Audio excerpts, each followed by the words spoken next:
All right. Welcome to Secure the Soil, your podcast for people who want to make the world a greener place, care about how our food gets to our table, care about the food system, care about what's going on in California. And this is for the people who just want to make a difference and who want to impact our food system. So today I'm with a special guest. I'm with Dorian P.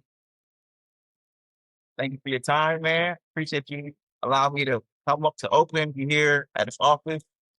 Got the water fountain in the back. I hope it's not too loud, but it's so it's captivating, man.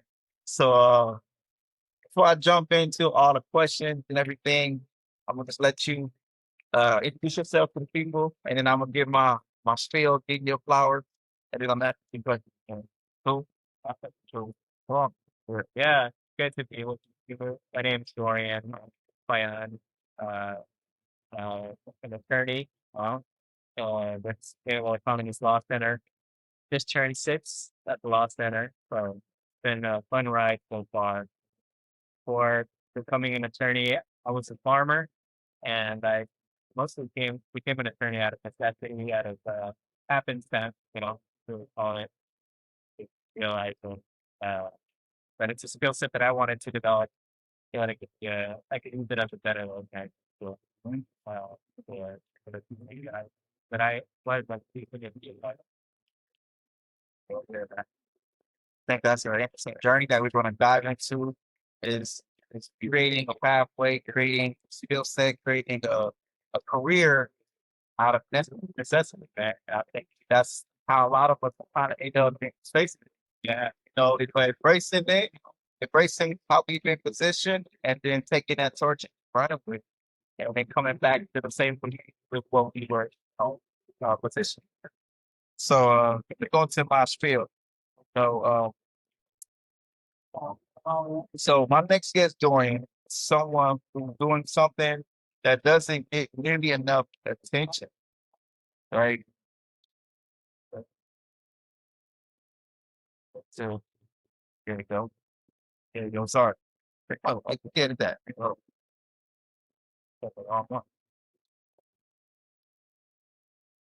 okay. Yeah. Go ahead and edit that out. So my next guest is someone, I'll be the wrong one. My next guest is someone who has lived this work from multiple angles as a farmer, as a land steward, as a lawyer, and as someone thinking deeply about what it actually means to belong to land. Dorian Payan, I'll say that correctly, Payan, Yeah. is the director of Holistic Land Relations at Sustainable Economy Law Center, and he was part of the team that helped to draft the California Agricultural Land Equity Task Force report. So that makes this conversation different because Dorian isn't just thinking about policy, he's thinking about the relationship, the legal structures, and the deeper philosophies that determine who can hold land, who gets pushed off of it, and what it would actually mean to repair that. Get into it. So before we get into policy and legal framework, take into your relationship with land at you farm, right? That you stewarded. How did that live experience shape everything that came after it, including the work that you did? Mm. I feel like there's a couple of things that you can only really know by being there, by being present, by seeing the system uh, travel. Uh-huh. And I feel like I carry that wisdom before every time that I try and show up in a more abstract, maybe not as one-to-one concrete way. The magic of seeing seeds become harvest never got tiring. And it was a beautiful thing. And I think it came to me at a point in my life where I really wanted to figure out like what is it that we're doing and what is it that we need to be here in the most basic sense. And I think farming really offers that. It's less than when in good use, that's what it is. Uh, it really brought me that idea, that simplicity of what is it that we need to make our everyday life. I think it also just one of the things I miss about farming. I don't do it as much, I I'll try to plug in whenever possible. But it's just the sort of the slowness, the humdrum of the thought really like lets me sit with the thought at a lower grade even, or just as you're doing your day-to-day work or harvest cultivate well, whatever that may be. It really lets me sit with the thought for an extended period of time, and see it at all angles, ask the question 10 times over in a day. And I feel like that really uh, helped me explore, what are my yearnings as a person being on the land? Like, how is it that I relate to this land right now? And how does this the way that I'm showing up on the line relate to how I want to live in the world and how I want to impact and affect other people. So that's on the more sort of metaphysical level. But on the day to day, I mean, it really showed me that the farming is hard work, right? And I try not to romanticize it these days. It's tough, so it can get you know really exhausting, really annoying. We're in the middle of July today. I always think of what we used to call the Julys, during the farm season. Where it's like, yeah, it's hot. It's in the peak of everything. Everything's breaking. Conflict is brewing. You have a creepy body. Like you're just kind of feeling it all at the moment. But at that raw moment, I think that's kind of when it comes to like happiness. And like, okay, why am I doing this? Like, why am I putting my body through it? And I feel like I still try and tap into that. Yeah. So I feel like it really set the stage for me to, give myself that distance, but not forget like why I'm doing the things that I'm doing. So, yeah. It's not, it's not abstract. No, it's not make believe mythical people, right? Because you're not sitting up and saying you got to just like notice it for real community, friends, family, neighbors, et cetera. And I think you can get that experience. First, some of us who come from inner cities and urban environments, uh, it's important to remind ourselves that the things that even we're doing, there are real people who are affected by it, and there are real people who are really our food doesn't just magically show up on our table. Right? You know what I'm saying? Yeah. So it's important that we honor them, that we take care of them, that we do what we can to support them. So there's literally supporting us. So that's cool, man. Next question. So you manage a 35-acre organic vegetable farm. Yeah. Right, like I said before, that's not like theoretical. That's soil, weather, labor, market, leases, all of it. Like, and what did that experience teach you about land access that you couldn't have learned that you couldn't learn in the law class possible? Wow. I think the reason I went back to the farm was was because I was really saving that sustenance, right? It's funny. I mean, I feel like, every person that goes back into agriculture has maybe like 1% of prepper in them. They're kind of like, whoa, like, how do I connect to my sustenance on a personal level? Uh, there's a little bit of that. There was also the fact that I come from a lineage of land spirits, as everyone does, right? At some point, at the depending on where that. Um, and my ancestors always advised me against it, like get out of the field. We're moving out of that. And, I didn't listen. I was like, I want to know, like, you know, how is it that I can have this direct relationship? And like, what does that do to you? Like, what does it do when you remove all that noise, right? And kind of like tap in. Well, it turns out, like, I mean, there's no way to simplify your sustenance or relationship with God. It's always complex. But even if you try to simplify it as in like I grow my own food, you're embedded into this stuff deep relationship with other people. So I feel like that's the first thing that it taught me. It's like, okay, like this is a social process, whether I want it to be or not. If I'm doing this to go perform, and that's just the nature of it. So how do I lean into that? Right? That ties into this idea of the prepper, right? Because I think when we, at least in my personal experience, I was like really afraid of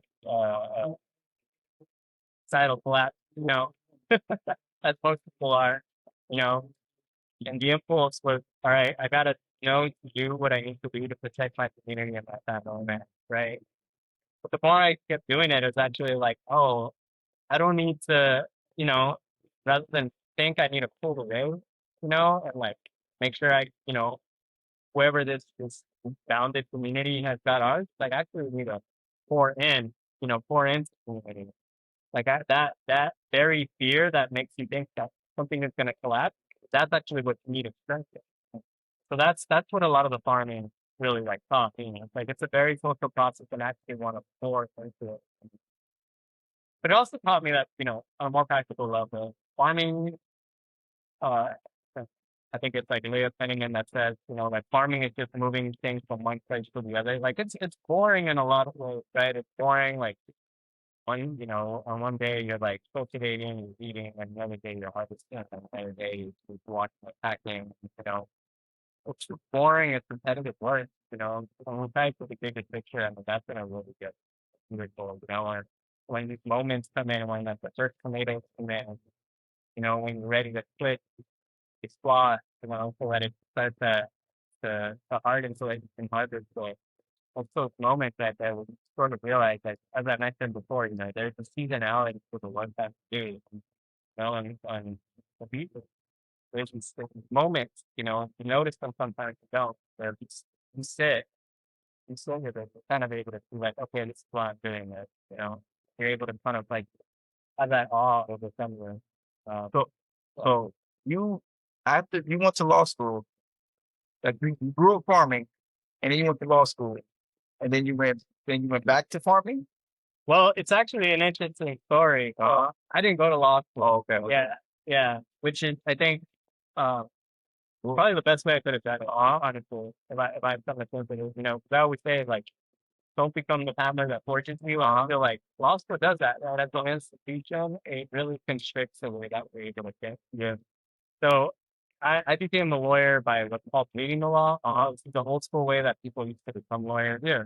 Uh, and basically before the bar was established, we had apprentice under an attorney or a chamber or like a law center. And under the tutelage, you kind of learn as you went, and then you did your own studying, and then you eventually become a lawyer. So California has a little bit of that going on still. Again, apprentice under an attorney. I had a couple of mentors that I apprenticed under. But I did a lot of that learning myself, both through being in community and practicing, and then also just self-study. Then you have to take the bar twice. First time so that the state knows that you're doing your job. And then the second time, take the regular bar that every other attorney philosophy. Yeah. So I was straddling both worlds. When I started that journey, I was farming. I was actually still managing the farm, and I was like, okay, I really need to develop the skill set. You know, because I was growing up in this, or I was farming in this moment where there was a lot of momentum around land access flowing up. People were like, land access top priority for farmers, especially for young farmers like myself. You're kind of in that same generation. Yeah, Pandemic, yeah, where it's kind of bubbling to the top, and these conversations are happening. CFJC, I'm part of Project Committee, and I'm seeing you in Zooms over there, seeing you in Zooms over here, seeing you at these conferences over there, and yeah, man, continue, man. It's cool. I know, like you said, I remember like that. I remember the energy of like, okay, this conversation of land is, of course, it's been happening. I'm not saying you were the founder, something happening, you know what I'm saying? But I remember like the pandemic days is coming like still to a head, and we are part of the inertia that was really saying we gotta push this right now. yeah. So can't wait no more. Been waiting too long. So, yeah. Yeah, I appreciate that you said that, right? Because I'm no unmoved mover. Like, I think that's what compelled me, right? Like that momentum was like, all right, how can I be of service with this momentum? And I was realizing, like, well, I mean, land is a very weird and cryptic institution. I need to understand how to read that, and so I can be that interpreter, that translator for community, right? And that sort of like the demystify, that kind of- And I do want, I do want to extrapolate that from you because I do think that is important, but that people know that that's possible. yeah, That there are pathways, there are ways to accomplish what you're trying to accomplish, and you accomplish it. I mean, you are a lawyer. I'm saying that you have accomplished this, and you did it a pathway that people need to know is possible. If you're living through problems, and you didn't just do it and say, "Okay, I did it." You're doing it. And it's what you are. This is what you are actively doing, and what you're actively doing on a high level, at state level. You know what I'm saying? However, I know a lot of people get humble, but I'm like, what you're doing, and not only the path that you did it, but the fact that you did it at that path, and then brought that to really be a part of uh, helping facilitate a conversation and making real reports, making real serious, um, you know, movement forward, representing what you represent, and bringing that path and bringing the knowledge that you took the time to study into something that's lived, because that lived knowledge is a part of how we got to recommendations and things like that. And we'll get there, but I just wanted to I'm an extrapolator, man. You know what I'm saying? I know we who do it, sometimes we can know what we're doing. And sometimes we, like you said, you can't take that time to, and me, I like to like, wait. Let's pull a little bit more out of that. You know what I'm saying? So yeah. See. yeah. I appreciate that. Yeah, that reflection. Yeah. So it was hard. It was hard to navigate both worlds. I will say they have two different places. Yeah. And in a lot of ways, that informs how I think about agriculture today, right? I'm like, why is agriculture such a different and exam area of work? It gets treated differently. In a lot of ways, it also reflects, the labor convention of that. It's hard work, and I'm like, I always thought, like, does it have to be like this? And then also, does land always have to look like this?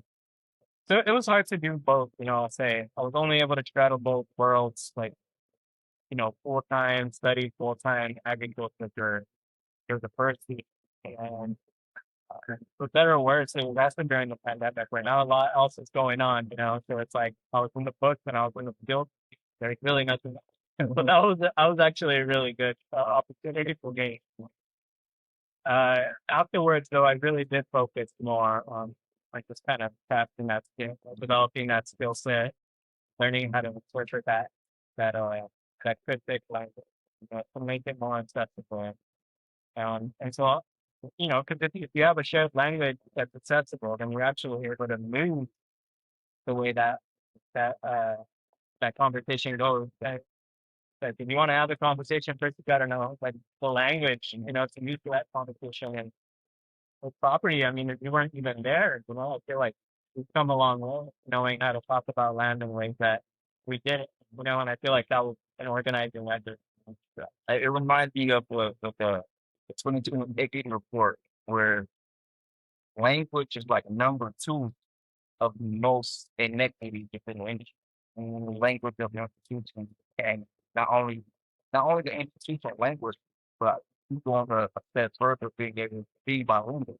I mean, where not only can you help just us, English speakers turning this law word into English, but also being able to translate this law word into English and into Spanish. Which I think is a very, especially in California, is extremely necessary. And because they can keep it here, and then they can go to English and then stop it at English.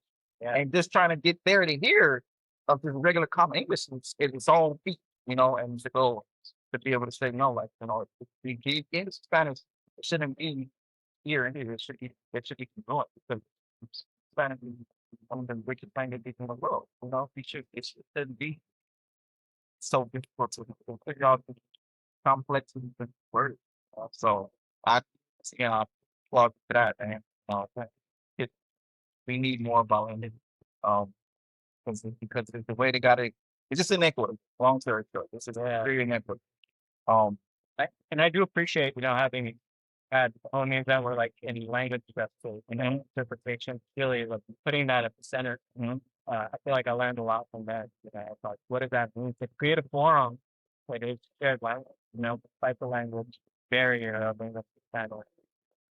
And I will say, I mean, translating something kind of is tough work. I that was my first time, but even myself, I after college, I mean, it was only right. So like, been being able to come down to where Spanish that I knew and having to develop that skill set, but then interpret it and then make it acceptable.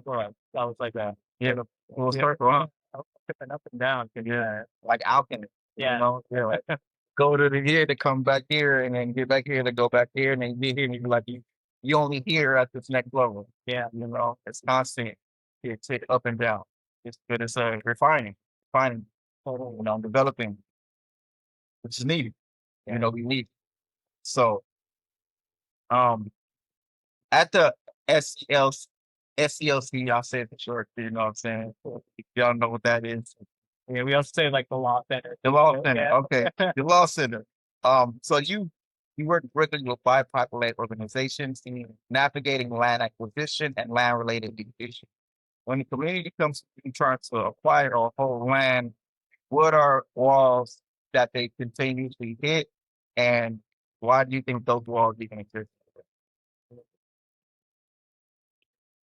I will say one of the first things that I find myself doing when come into consultation with groups is I really like to encourage folks it's simple, and grow the complexity as needed. And I feel like that's maybe interestingly enough, one of the barriers that we face is that, well, want to develop an elaborate sort of infrastructural scheme to make sure that, and I think that comes out of the fear of like being impermeable or being legit so that you don't run the fear of losing land tenure or losing funding, things like that. Well, uh, there's this idea that we have this elaborate legal infrastructure lab that's going to protect. But often it's the relationships that protect you, right? It's like good relationships, so showing up to the work, committing to what you all set out to do, articulating that day by day, like what are we doing? Why are we doing? Why are we doing? I feel like that's one of the biggest challenges I've seen is because it is a scary world, uh, we come from legacies of mascots. We really were like, all right, we gotta like square up and we gotta make sure that our stuff is good.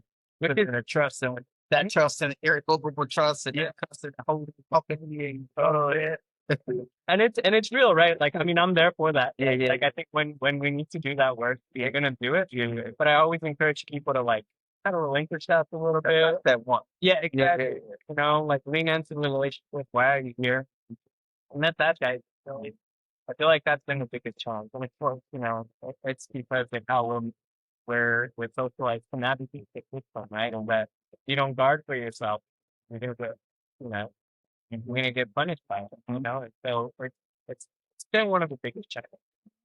The other ones, of course, are more practical. We live in one of the most expensive, uh, states in the country and the world. Um, so just access to capital continues to be one of those. Land tenure itself, it's strange. Even if you get the money to acquire the land tenure itself is expensive. You got to pay property taxes, insurance. You've got to do the work of knowing who's going to tend to that land.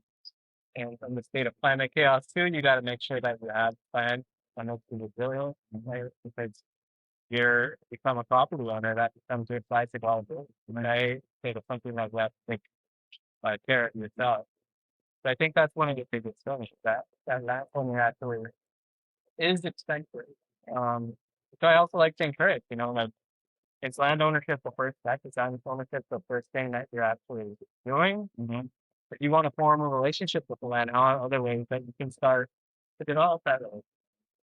Um, um, perhaps long-term land tenure coming down the line. It's not to say it's not as important, right? Because I think, yeah, uh, inequitable land tenure is a big issue. Hard to get a good lease, and then that power dynamic itself, it's, I think, being worth considering. Why is it that we normalize that as a system like that too? So I think those are the two biggest problems of that. So very, very, a lot of very people come to you and it, it seems it's difficult. It's like people might want to come and say, I got money. And it's like, okay, if you got money, you got the connect. It's the industry. I kind of like all the time. Like, we need to get involved from our standpoint in the industry uh, to for the relationship, to understand how it works, to understand who, there's this moving part over here that you think you don't need until you need that moving part over there. You don't know that. You don't know that. And then that, and so those relationships are very important because this is an ecosystem, Yeah. Like we said earlier, like it is a social thing. Much as it's one practical and grow food, there's a huge social element that even the social element is inequitable, but there's the social element is a part of it. There's a lot of, handshakes and phone calls and nuances that go a long way. You know, that from my vantage point, I wanna use this platform to show relationships, to show the exposure for people to understand what's going on and people can at least be aware of the different nuances as we are trying to move into here in the soil, as we're trying to move into create equity within our agriculture industry. Your relationships are, from my vantage point, an extremely important part of it, and it does start with just awareness, So let me check on this camera. I see that it's out in the sun. I might have to move it back. That way it doesn't stop recording. Okay. But it is still recording. It's actually not that hot, which is good. Oh, it's like it's still, yeah, it feels relatively cool over here still. So maybe I don't have to move it. It feels cool. And it is a nice breeze right here. It is in some sunlight, but not. No, it feels cool right here. Yeah. Okay, I just wanted to take a check. I learned to check. Sometimes I just like, oh, okay. Come back and you say on the camera. You can't edit all this out now. Oh, that's good. So yeah, it was good talking too. The first couple of questions, I was like, I don't know. On the flow, bro. Trust me. We're on the flow. That's what I'm meaning with. This is no interview. This is some type of and I've learned it's not about like this is what you know. Say what you know. It's not about giving a master class. You know, I appreciate that. It's just what you already you have the knowledge. Yeah, I'm just, we don't got to get this thing. I feel. You know what I'm saying? Trust me. So, all right, we got it. So we're gonna lean into this task force, you know, um, conversation. If that's cool with you, you know. Yeah.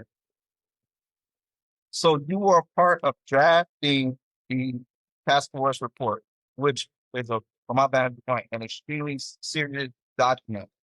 What did that process reveal to you about the distance between what communities actually need and what current law and policy are designed to provide?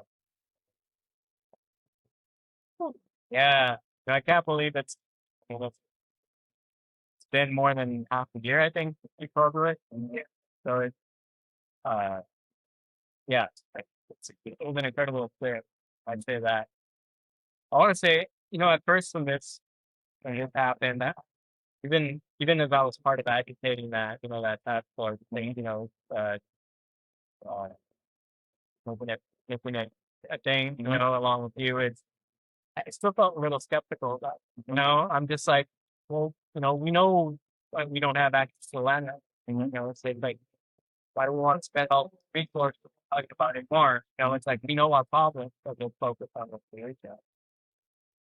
but I will say it was super humbling. It was super humbling. And I do want to make a note of that. You are, like you said, you are a part of the collective as well of us who were advocating. You went through the whole back end years process and pushing it through, and then also were nominated to be a part of it as well. So it definitely, full circle. I just want to make that be clear to you that a lot of inertia that you have put into this conversation, into this initiative. So that's Yeah, yeah. Thanks for shouting that out. I mean, yeah, and it's great to be in that space to be doing that. Um, but yeah, like I said, I mean, it was super helpful. It's very because you've got this whole narrative in your head of how things are supposed to work. Perhaps it's like one of the big obstacles. But when you put it into contact with other people, and their experience and their vantage point, how they're seeing the problem, from their perspective view, it becomes a whole different and synergistic relationship. And like it really just kind of grows to depth and the dimension of the conversation. And that's what that did to me because it taught me, like, all right, like we're all starting from very different places. Some of the folks there are working in public agencies. They have their very concrete goals. Some folks are farm business advisors, to kind of make sure that the farmer has land for the next season. You know, some of us are thinking of it at a systems level. I think that's where I was coming through. I got appointed as a land trust representative to take up work with a couple of land trusts in conservation. And doing that work, but it really taught me that itself, those spaces, the conversation is really where all that ritual is happening, right? And it's never too much of a task to say like, what do we mean by liberation? What do we mean by land access? Like really getting clear on those very basic definitions. Like will take you into an hour long conversation, which is a good thing. It's not to say like where it's going in circles. I think when we hit on very foundational concepts and we start getting to the core of whatever beliefs are, what do we think the world needs to look like? Uh, what is just, and what is the kind of world that we want to leave with children? I think that really like showed up a lot for me day by day. It was a little challenging just given the cadence of the meetings, right? We had quarterly meetings. You have the day long meeting. So it's sort of building momentum, getting to understand what the other people were saying, and then they would you would kind of fall off, and then do some subcommittee meetings here and there. But then what it mean for a couple of months, that was hard because then we would come back and we were like, okay, where were we? We'd have to reiterate a lot of times. It's kind of hard. It was definitely the few steps forward once we got past the situation. But what it did teach me, as I mentioned, is it's a big coalition with like diverse views, and there's a lot that wants to be represented in that platform. And I think it really just kind of shows, that spaces like this, conversations like this is super important. What can actually like articulate like what it is we want, in the world. And, yeah, so that was just super helpful. Because to me, I'm just like, all right, I got the vision. So for me to be able to even like talk about the vision that we have, I have to take 3 steps back and tell you how I got there in the first place, right? Like what is the dreams that I'm hoping? What are the challenges that I'm running up against time and time again? Why is it that the solutions that maybe we're told to us are false in pain? So I feel like those conversations themselves like will carry a lot of weight. I don't know. I feel like all y'all should write a book about just all of those conversations. So I would love to. I mean, mind you, to be clear, all is public, so you can go on the task force website and listen to these conversations right now. To be clear, you know what I'm saying. But I know there was also still a lot of nuances that I'm trying to continue to pull out. That I know uh, so much gems, and, so much knowledge that may have been so much question, like you say, some of these questions alone, like you said, are in our internal interested, book, what I'm saying? So, like I said, I appreciate just, uh, witnessing it happen, because for it's up to us to apply the pressure on a system level, everything what we can, do what we can. But I don't want you to, okay, on the next step. There is a lot of just briefing, because that was a lot of energy. That was fear, yeah, that you all took. That to me, it would be a disservice to only say, okay, let's just keep going. Let you go to the next step. You know, Back on the shelf and then yeah, the next thing, yeah. yeah. Yeah, it's like, well, no, let's kind of sit with it a little bit, Yeah. And also, I don't know how often you all can still sit with, it, and I don't know how. I know we all have daily jobs, and I don't know how much you guys get to talk about this stuff. You know, generally, off the clock, right? Just casually. So I appreciate being casual about it. No, well, not casual, but what's the word I'm thinking? I can't. I'm losing the word. But it's being free. Candid. Candid. You can. Yeah. Yeah. That's the word. Yeah. So like I said, there's some things that I want to unpack, right? That I mean, you kind of mentioned it that when people hear land access, they go to ownership, right? Buy the land, problem solved, boom. But like you were saying, you can see it differently from a legal and a financial and a relationship layer, right? Um, to determine. I guess my question is, what are some more layers, like you said, financial and socially, that can determine when the land is actually secure or if it's described on paper. Yeah. Ooh, yeah.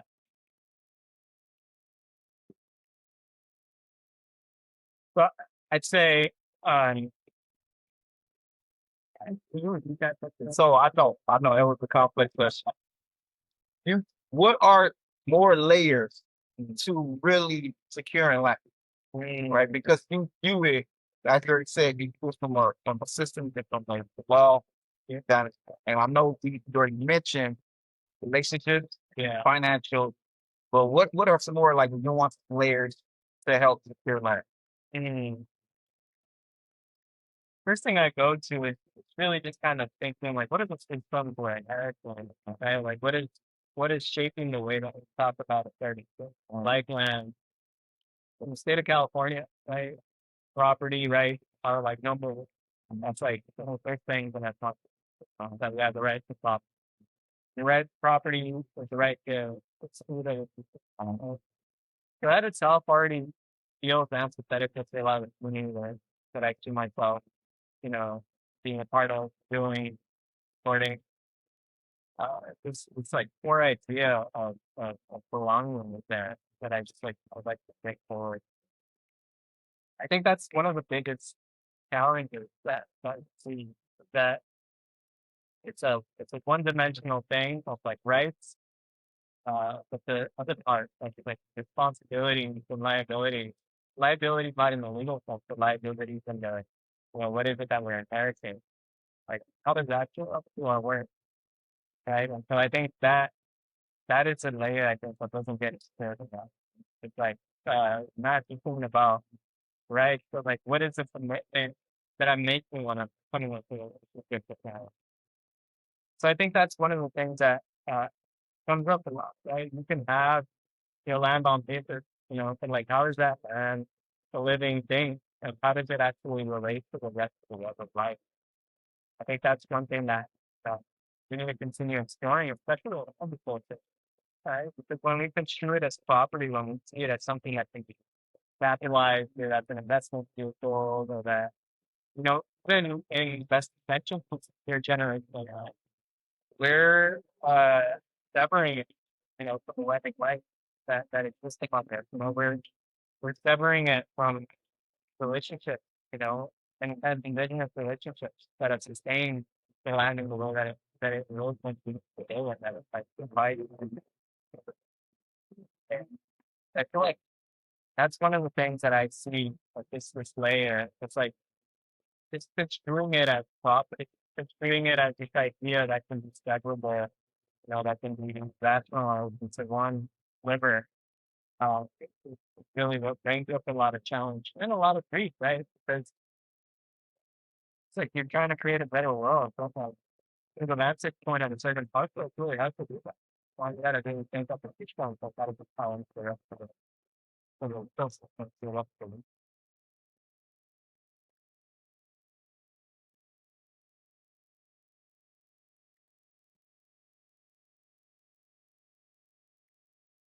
For the audience, think also really good. So you've written about rematriation. Is that right? Yeah, it makes you rematriation. And the way that you frame it goes much further than land transfer. Connect that to the labor, to intimacy, to the kinship, and to the process. And that is a completely different framework that you just explained right more than one. So how do you bring that reframing into the way that we are designing land policy? Mm. Yeah. I will say, doing the task force work, I'm really grateful that rematriation, land back, indigenous stewardship, it's like one of the big central pieces there. That, that should And that, uh, I've talked about this, I feel like, in me writing that, but I really always start feel right of like, as we mentioned, there's events up for land happening, land acts happening, like a farmer. And I was noticing that the nature of that relationship was a little scary to me. It was felt a little reactionary. It felt like trying to go to some idealized path when things were better. You know, but I don't think things were better back then. I feel right. We followed the history of life. It, the haunted, by history, dispossession of employment and it's of exploitation. And I didn't really want to replicate. Moving forward in the conversation of land, I didn't really want to replicate the right. But to me, it's an opportunity for us to reimagine. Okay, what is the section of land look for? What is the picture? Of course, matriation, the idea that since time immemorial, been installation with land that existed and that have actually sustained the land, shaped the land the way that it lives in today. That's so important for our survival. And I didn't see that being represented fighting for like, all right, I just go on that I'm just gonna have my small farm and I'm gonna do good by myself. But never mind the institutional property that was developed that made that possible. Like all the night all the sort of little horror stories that happened before so that I could very easily acquire that too. So to me, I was like that, this is a time for reckoning more than anything. Like we need to make sure that we're actually putting that at the center. Right? If this is a time to advocate the land act, it's also a time to advocate for what's all right to put the land all together. And so that's really what shaped my relationship with HVAC. It's thinking like the way that I'm moving right now, it's been in rhythm with the land in a lot of ways. And it also is not offering for indigenous people to continue to practice and reimagine like their relationship with it, right? It's hard for me to even come with that sometimes. So, like, of course, as many Mexicans do, we have some indigenous ancestry. That's not something that I like put forward a lot. That's not something that I thought with. I thought more with like the grief of being Mexican and like being racialized Mexican and all people being American. So that leaves you with a lot of amnesia, a lot of cultural amnesia, like who were we, what were we practicing? So rematriation it's been a way for me to like sort of absolve myself of that, right? It's not something that I'm going to put on as a clothes. It's something that I want to be in relationship with as I figure out like my own needs, or, our own needs. But I think it's important, because in order for my grief to actually be processed, I really do think that rematriation is necessary. That there is a world where we're actually celebrating and centering relationships. And this word rematriation, I really enjoyed since the first time I learned about it, because it contrasts itself with repatriation, right? Repatriation is in a lot of ways like the return of objects. Rematriation is a return of relationship, right? So it's different than an object, and really points to the fact that it's something that's living and that has to be visited every day in order for it to continue to connect. So this idea of rematriation was exactly why I feel like I always want to start with that. I'm not, we're thinking about land justice, like let's do it right. Let's do it for real. And it's like let's like look at the ghosts that are among us, and think about that. And I also we feel like that aligns very well with some of the other work that we're doing, related to like reparations, like hormones and justice. Those are compatible with that, right? Because it at its core of rematriation, there's this idea that there is a dignity, that there is a sovereignty in the body that is not ordained, but that is inherent, it's by virtue of just being here in our life. And so I think that's why I celebrate it. That it's rematriation is also my path to liberation, even if it's not, the cloak that I put on the day, but it's the way that I can also practice what I'm offering, what I'm shaping up to offer, even as a non-indigenous person here on the South. I think that we can see that in the representation, and I think our representation, like, how much of this is okay, system, like how much of it is, working in the minute of like how simple these recommendations are also for us, and of how uh, some of that and then help system-wide, policy-wide, financial-wide, kind of external, but how do we do it internal? And Yeah, you gotta see your streets out as part of it, right? Like it's gotta land for you too. Sure. which I navigate. Many people, my Appalachian Bay. That's me saying I'm a Moor. That's me, public saying I know I have, I know I have my own nuanced relationship with America as a quote unquote African American, quote unquote Black Negro, and also knowing I have Choctaw, I have Creek, and we wanted to navigate this very nuanced relationship of what does it mean to be a Black man? What does it mean to be American?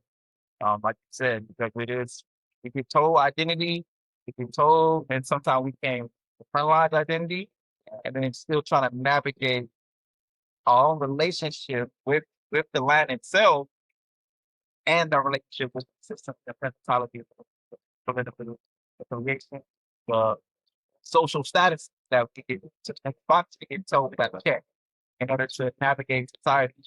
Still have to have our own relationship with this land too. For me, that's how I try to more saying I want to have a that's a working relationship. I'm not saying I'm the best husband or the best partner to the man, but it is me saying I want to take it and do what I can. You know, like I said, it's very nuanced. Of how do we make sure that we, support indigenous population and the people who have been fit while also navigating our own internal and external relationships with the plan as well and holding space for both and being honest with ourselves about how we show up and how we can approach that, and how do we implement that uh, by adopting these philosophy concepts that we can authentic to ourselves, but also genuine and can actually help to really make sure. So it is nuanced. Um, it is very nuanced. You have a relationship. Well, you just got to have that relationship. And so, and I think that you just answered with like the next question, which is what does the great communication mean? You know how you define it. Um, and I think you eloquently, thoroughly answered that. My next question is cool. Uh, like you get passionate about it, it's not only passion, it's not just rhetoric passion, it's passionate from taking the time to educate yourself. Um, so I respect, you know, that. And, uh, so another question is, you also advise on the Sonoma County Land Access Study, right? Yeah, that was a minute ago. Yeah. Yeah, yeah, you know, uh, and you were looking at different tenure models and conditions for limited resource farmers. So I said that was a minute ago, but what did that work show you about what's actually possible on a county level? You know, Sonoma County is quite an interesting place. I've been doing like there with farm markets for a couple of years now. I'm actually when we're at the with farm markets, and it yeah, it's such an interesting place that has such a strong legacy of agrarianism, right? And the smallholder of farm. And it's also going through a lot because it's part of the Bay Area. It's getting a lot of those development pressures. It's getting this tech exported, you know, going into the North Bay. Uh, People buying up these former estates, you know, so anything like the Hobby Farm. Um, and then there's also a big wine industry that's the dominant phenomenon the way that it dominates Napa. But that is currently transitioning right now, right? Because of changing consumer taste, and also some things with climatic conditions. Uh, so there's a lot of questions there of like what's happening next for Sonoma County. From my vantage point as an organizer, I realize I show up more there as an organizer than I do as an attendant. That's also like, you know, one of the aspects that I still thought. One of the things that I realized is, you know, there has to be a death transition as you know, the next sort of relationship to what happened. We saw Sonoma being dominated by dairy at one point, you know, orchards, and then vineyards being the dominant thing. As we're exiting out of that, like what is the future hold to Sonoma Valley? To me, I think, you know, it doesn't start with labor and also rematriation. You know, we're not going to get where we thought. So, and I think accounting's done an interesting and like a good and interesting, like it's taking a really interesting approach, and he's done like a good job at like contending with that. You know, we have this county agency talk with Sonoma County Ag and Open Space District, and they're trying to understand like, okay, how do we preserve the legacy of Sonoma County?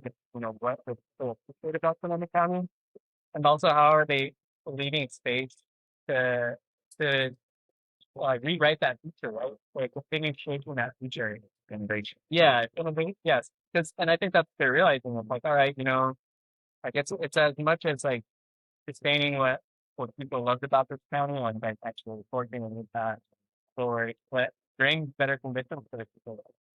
That's one of the things that I just push. I've been pushing them to my phone. That if the land relationship is in phone, so do the labor relationship is the same. What of that relationship that with, you know, just local players on the tennis team. Um, I think they're doing a pretty decent job, I'll say. The county supervisor just set a directive for increased public land on that land. I think that shows a possibility. I don't think immediately it has to happen. It, you know, it has to also be shaped by community, but I think that has the opportunity to actually increase land access. Really, as I mentioned, create a forum, which in this case are literal like land tenure relationship, so that people can start reimagining what agricultural sector set up. But I'd say there is a narrative that is strong, that's really committed to, but that is pliable, right? So that it actually continues to renew itself, taking into consideration who is part of the community, which in this case needs to be like the farm workers themselves and their victim of there. If they're able to actually like renew that narrative with that as part of it, I think it has an opportunity to actually go far with But it could be like a beacon or like a like a template or something that other counties could look to and adopt, and we have basically them talk like kind of people. Hey, look what's going on in this county. You know, maybe there's a way for it's possible. it's possible. Yeah, I'd say Like they're given in the framework, and you do the ones the county really possible. I feel and I think particularly because of that public land and seems to be that because I will say, one of the frustrations I have with Sonoma County is that it is still really entrenched in the idea of like how do we create the next generation of small farmers? And I think small farmers are gonna exist in our future, they're necessary, but I don't think they're our actual or until we build it, I don't think they're our solution. I think we need to think bigger, more cooperative concepts. And I think making a space for that is important. So I think if Sonoma County is able to make the space for that, right? Well, yeah, of course, invite the next generation of a family farm because it is part of their identity. But not have to be the template, not have to be the norm, the standard of what that county can look like. Because being into farm market justice, being into the next solution, that actually opens up opportunities for much more credible relationships to often on the family. because especially in California, it's like I'm sure Sonoma County would be competing Sonoma County. Right. You know, like California is this nuanced thing where we grow food for like everybody, and some of it we eat ourselves, Right. but a lot of it goes to everybody else. Yeah. You Red know? basket. Yeah. Yeah, so it's like, how do we collectively take care and also, have that balance of well, we need cooperation because what we're doing is literally cooperating. Yeah. Like we are a part of what's happening. And how do we have that balance? 'Cause I come from a food desert, so it's always crazy to me that I live in California after the food desert, but I also understand that California is doing so much for everybody else that unless we are actively inserting ourselves into it, in order to do what they do. But I do think that that's one of those counties where I think people can look to and at least, kind of pay attention to across the many others, Well, I know you have your hand in that, typically, but in particular, a big part of my part, I do think it was good to pull out, some few counties, they can get innovation. Um, so next part, right? So we're going, um, for the farmer, right, for the advocate, for the community organizer who is listening right now and who wants to be a part of their land, but understandably so, feeling overwhelmed by the system, what do you think they need to understand in order to enter into any type of interpretation of access to land? Um, you know, what should they be having first? Well, I'll start with this quote that I bring up a lot by it's actually opening looking at author named Conwell. It says, the land is everywhere or it's nowhere. I think that's how the quote goes. It's basically saying like, all work ties back to land. I think. We're really thinking about it about land.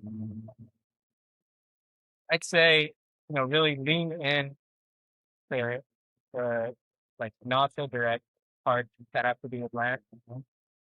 Just as much as like the very concept of going back to the land, or not going back to the land in the historical sense, but like coming back into because I think of my trajectory, I went to the farm because I wanted to have that lunch and but now that I've like sat with it a little more, there's so many ways to touch base, with the land. Uh, you can't all do it alone, right? Like you said, there's so much cooperation at the job.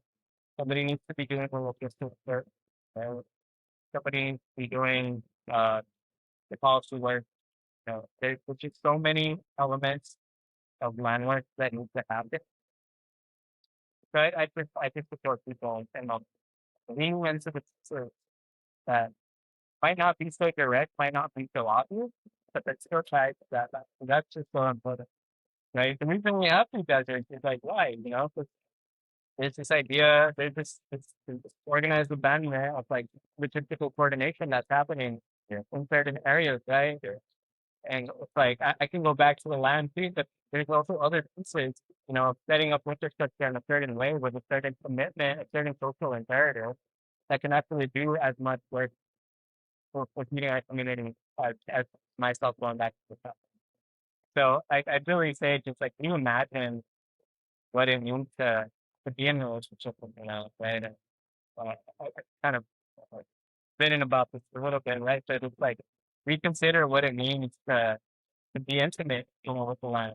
Like, being intimate with the land, like being there every day, yeah. And I think it's also very intimate to know that if you're doing something that makes it so that somebody can move the next day, so that their labor conditions are much better, so that they have a sense of commitment and belonging to the land.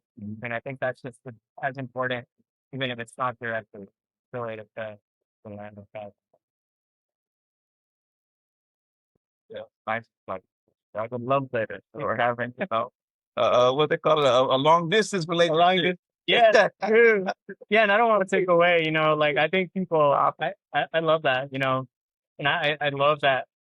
I mean that there's a mosaic, like different things happening, that there's redundancy in a lot of ways, right? So I wouldn't take away me being on the farm with anything. I think that gave me a wisdom that I wouldn't be able to do otherwise. Um, and I also know that, yeah, it doesn't end there, right? It's like we're creating a different piece of fun. So many different components. I'll say, man, I miss waking up and going to the community garden and then flipping beds and planting seedling and all day in the garden and talking in the garden for people, taking people on tours, showing them everything you grow and letting them smell things and letting them taste strawberries, letting them, see different types of kale, making salad, So I bet it is something that can be you can never replace it. Okay? Can't beat it. Yeah. You can but it is there is parts I know my mentor, he's one of the main people, Dr. Ross. I'm having an episode so he was like it's okay. Like I get developed and you know, uh, keep going. Hey, because to your point, there are so many things on me. And as much as I would want to be in a community garden all day, like some of the things you're doing at this circus, the community, that by being everything doing these positions with me advocating to help create legislation that makes sense.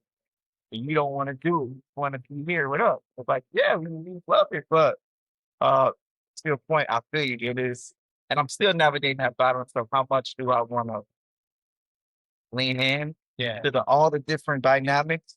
And some of those dynamics you're gonna help and it's not gonna be any applause later on. It's not gonna be a oh yeah, you did it. It just speaks to get done. Um, so yeah, to all the young ones who want to come into this space, you go outdoor, you know, and there's a lot of the things that need to be done. You know. But that to your point, there are pathways, there are avenues, there are frameworks that exist, that we can learn from, we can adopt, and we can take it upon ourselves. So uh one more task force question. Um and then I'm gonna ask after task force question, one more last one. We're gonna wrap it up. Thank you for your time. It's good, insightful. So once again, I think one thing that I've learned about this task force recommendations is that there's so many reports, right? And I've been enjoying just reading them myself. Um, there's legal tools, there's public programs, there's community control models. Um, do you think that there are any more of those things that we can start to recommend to create? Wait, no, hold on, let me play this. Sorry.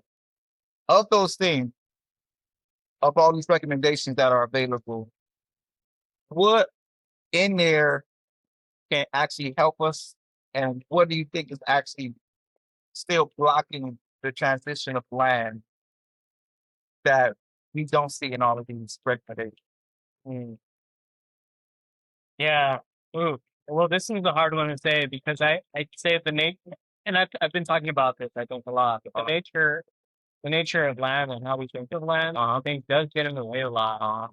The way that we conceptualize it as property, and that being what we want to increase, right? But property land holding. I feel like that is going to replicate the issues for us, right? It'll show up in the same thing over and over again. Yeah, my work here in the past work was like, are we solving for 7 generations or are we solving for this generation only? Like, does that mean that we're gonna have to create a task force in 50 years because a select few uh people were able to increase the land access, but the very system that that severed that relationship to the land is still intact, you know? But I think that's one of the things that I think I want us to explore a little more. And there have been, some slivers there of like it's imperative for rematriation, um, one in like section 4, which become I think is important, increasing public land holding, and also increasing other forms of community land friendly, such as land health. I think uh, things that take land out of the speculative market or that they will get it out of that danger of it being suited to the community. That continues to show up in the problems that we're facing right now in the consumer forum. So I think that's something that I would encourage us to pay more attention to. Uh, if we really want to name the sort of unnamed culprit, of what makes land access so incredibly difficult. Do you have any resources you would recommend for us to help to adopt some of those, philosophy frameworks and that nature as we go into city fix, so we can prepare ourselves to be there? Yeah, that's a great one. I mean, not to be self-promoting, but for sure, the Law Center, Please. the Law Center, Uh-huh. we're developing a curriculum out of that too. Say the full name just in case they join the podcast at the later on. Yeah, Sustainable Economies Law Center there. So Yeah. Pull up. yeah, we have resources, very practical legal You on the website and all Yeah, that? E and then SCLC.org. Yeah. But we're only one of three. Right? I mean, I think there's a lot of great work happening. Kind of thing. Do you all work all over California? We do, yeah. Okay. That's one of the things I think that the pandemic also helped us with, because we went virtual, we were able to expand and explore for a little. Uh, we do have clients, of course, in the Bay, but up throughout California. So, yeah, we're all throughout California. Okay, good. So I'd say, I'd say visit our resources. We're interrogating that relationship as well ourselves, right? I actually the framework that I use to become an attorney myself was under this framework of radical real estate, right? And it was very much that of interrogating the very nature of property and as uh, the resources like that. I'm trying to think of other resources. I know you write a lot. I pull like some of your writing. I pull into framing these questions because I know some of the questions can kind of sound repetitive to a degree, but I am to a degree on purpose. I am appreciative that you are, honing in these things and really planting to see deep in the, hey, yeah, reframe, reshape, because it's but the lack of reframing is continuing to show up, right? And it is important for my vantage point to continue to extrapolate as much of that out as possible because it is important. But you do free writing, right? Can people like read your writings and like, you're like a philosopher in my opinion, modern day Plato. So, like a Twitter philosopher. Yeah, I mean, it's something I think that I've been trying to do a little more. And I think because of that, to capture what's around us, what are the questions that we're not asking. And it is, I think one area of work that we're developing, especially in the Law Center and the Law Center's website, we used to have a big stronghold in agriculture for our organization. I wouldn't say that lapsed a little. I think he did focus more on rematriation. We really wanted to sit with that. What does that mean? How do we come to better understand it? And then using that wisdom to really like have a new iteration of agriculture that was better informed. So I feel like the program that we're developing now is related also to agriculture or agroecology is really focusing on that. Of like, okay, how do we even like from point zero, like how do we interrogate that, the sort of assumptions and we're taking for that. So yeah, more writings. We have a series of webinars coming up. The first one that I'm doing is actually next week, and it's super introductory. It's called like how to change your relationship to land. It's just gonna be super basic. Um, Talking about like what are the assumptions that we make when we think of land reform, this idea of land reform, and what are the tools and what are the questions that we need to have start having different conversations. We don't purport to know everything. Yeah. We do want to really set the questions that we need to ask ourselves so that we can discuss those with being together. What? Find thought. Let's explore perspective. But uh, we'll try to save the planet and save the world. We gotta sit with ourselves, and at least assess, uh, the way we're going on tell ourselves. We need to, if even else we've been doing, we still need to stop and because that people have been spending 30 years. It's still okay to stop and reassess the way we relate to what it is to us. Yeah, yeah. I'll check one last time, but we're gonna wrap it up. I think it should be okay. The still feels pretty cool over here. Yeah, the recording is great. We've been going for an hour 15. That's a good time. Oh, wow. Good time. I don't know, 95. So that's still a good time. Okay. All right, I'm great. So, final question, and I want you to paint the picture, right? Philosophy. When you imagine a future where agricultural land in California is governed with care, responsibility, administration, long-term stewardship, what does that actually look like on the ground in real life? I mean, it's a good question. It's gonna be like a timestamp, like I want to come back to it a year later and I'm like, am I still thinking this? Hopefully not, right? Because we're gonna continue to learn new things. I want to continue to be inspired by other folks. I just want to say like, especially in the context of agriculture, keep the modified frequent. That's it. How do we provision for our lives? Going there with it. Yeah, yeah. Like full stop. No, like, well, the market. Like, how do we make? Because that's what we need every day to. And then if I follow that thread, then it's like, how do we put our resources, our collective resources to making that happen? So my mind goes to, all right, like social property, we can call it, or the commons, or public land, being in the service of growing commodified with decommodified land that belongs to the community.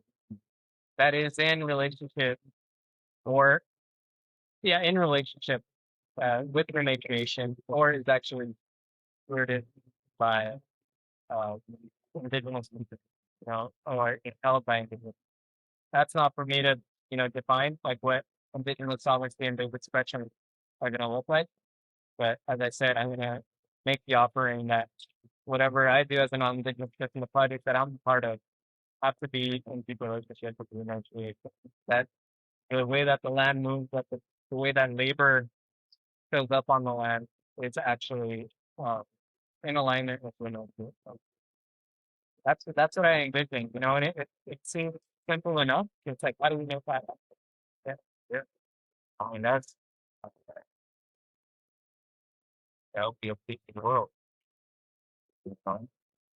I would love to be a chef and not have to worry about bills. I Yeah, would love to cook yeah, and not be solely tied to uh that financial transaction or financial transaction. You know, um, that's my relationship with it. It's the alchemy of preparing for people. Yeah, and that is a it's was such important work too. I will say, yeah, I think that's like important. And I want to add one thing that I'm just kind of like feeling too is like one of the reasons why I like really care so much about food systems is like my elders come to mind, how tired they were when they were from like, yeah, mostly like I think I get to see a lot about the apples and other work that they have to do about like circuit work or like doing a pretty much of thing. I would see that fatigue every single day that they try. Also from my parents, and also from other finances. That fatigue of the day of the result of the big work. And really just like hold on to that feeling. Like does that like fly at the end of the day? Does that come with fulfillment and dignity, And I don't know, like that came as I was looking at you, as a chef. I'm like, and when you've done your cooking for the day, when you put the community, like if you're fly at the end of the day, filled with fulfillment, filled with like life is good, I said control my animated life, into our everyday like world. And I feel like that's also like part of the texture that I want to like bring into this one. So it's labor's gonna be there, right? I don't want to imagine that we're all gonna be chilling, it's gonna be so big. I think work work is necessary. We do work to care for each other. But I want that work, that sigh at the end of the day, or that sigh at the end of the laborious to feel like it went it's the same life. That's what the core of what it wants. I like. I feel like that's part of the vision that I want, Like when our album sit down, we're like, all right, good stuff. And good this. Lots of everyone. Thank you, Dorian. Appreciate you. This is a great conversation. A lot to walk away from. I think this is going to be a nice one. I'm going to rewatch and, enjoy. And that's the question that myself, I'm appreciative. But yeah, this is Secure the Soil. Thank you, everyone. You all want to learn more about Dorian? Where can they learn more about your writing or just more the work you do? Yeah, hit up our website, vselc.org, org, and you can find my writings there. Okay.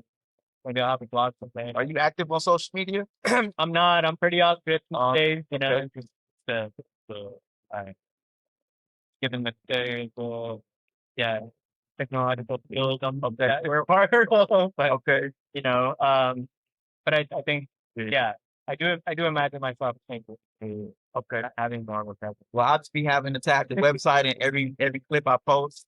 Um, yeah, but this is a great episode. Any last words you have? Yeah, continue having these conversations. I feel like this is super nurturing for me. To exercise, what it is that I feel at the core of my work. But that's one of very small work. Yeah, so anyone listening, conversations that will reach a gap. That's all. And cool. Thank you. Here to soil. Yeah.